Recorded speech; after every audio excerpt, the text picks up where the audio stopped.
In the heart of Lagos affluent mainland, the family of Chike Ade-Williams seemed to have it all. A beautiful home, a thriving business, a son named Daddy. Chike who filled every room with laughter. They were the picture of success. But sometimes pictures can lie. It began on an ordinary Tuesday night. My stomach. Chike Breathe, complained son, of a breathe. sharp pain Elizabeth, in his call belly. an ambulance. Mom, am I gonna be okay? Yes, my son, you're gonna be fine. Stay strong. We're right here with you, my son. Chike's condition is extremely rare. Cases like this are very uncommon. We're bringing in a specialist from overseas to examine him and guide the next stage of treatment. What they thought was a minor pain grew to become their greatest nightmare and a test of their faith in God. We still have hope. We just have to hold on. They had exhausted all their options and their savings. All that remained was a 9-year boy who could barely lift his head. One day, as they were at the hospital standing beside their poor boy who lies helplessly on the sickbed, Elizabeth cried out, "Lord, what did we do to deserve this suffering?" They went to different hospitals, Lagos, Boston. Each doctor had the same word, incurable. Chike's digestive system was slowly shutting down. No surgery, no drug, no prayer seemed to work. They went to meet the specialist doctor invited by the hospital, and though no positive feedback was gotten, Do all you can, please. We're doing everything we can to help him recover. the tears filled her eyes as she looks at her son's helpless condition. And Chike looked at her mom and asked, Mom, am I going to make it alive? Of course you are, my love. Just rest, we are here with you.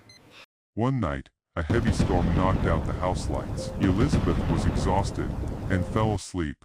Chike, restless and confused, wandered outside. Behind the house was an old dried well which the family had many sealed years ago, but the seal had rotted over the years.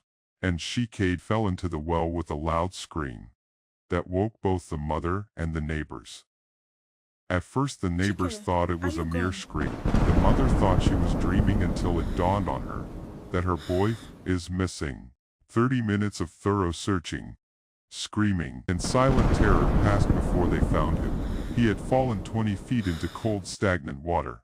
His mother's legs gave out when she saw him down there. God, please don't take my son from me. Bring him back. Bring my son back to life, Lord, please. I know you can hear me. Bring him back. It took the fire service over an hour to bring him out. When they laid him on the grass, he was still.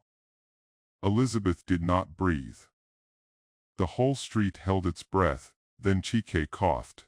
Water came from his mouth, his eyes opened, and for the first time in months, he looked at his mother and recognized her. At the hospital, doctors prepared for the worst.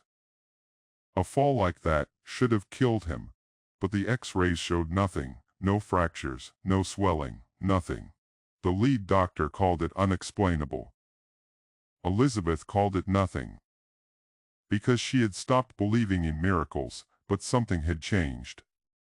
The next morning, Chike asked for food. Real food. Elizabeth was terrified. Every meal for months had ended in vomiting, but Chike ate and kept it down. Day after day, he grew stronger. The disease that had no cure simply disappeared. The doctors ran the tests again and again. The disease that had been confirmed in 3 different countries had vanished. The lead doctor, a man who believed only in science, asked Elizabeth if she prayed. She didn't answer. She was too busy crying. Later, alone with his mother, Chike told her what he saw inside the well. He said the darkness was not empty. A warm light surrounded him. A figure in white appeared and spoke without words. "You will not die here." The voice said, "You will go back and you will be made whole." Elizabeth had spent a fortune searching for that promise.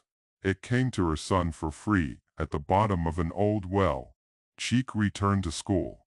His parents believed in God again, and the well was filled up with concrete and never spoken of again, except in gratitude to God. The family that lost almost everything chasing a cure found something no hospital could ever give them: hope. And in Lagos, the story of the boy who fell into a deep well and came back alive and whole became the talk of the town and many hearts turned to Christ.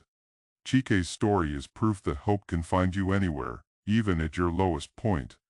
If this touched your heart, share it with someone who needs to hear it today. And comment, "Thank you, God, for your abundant mercy." Subscribe for more stories of hope.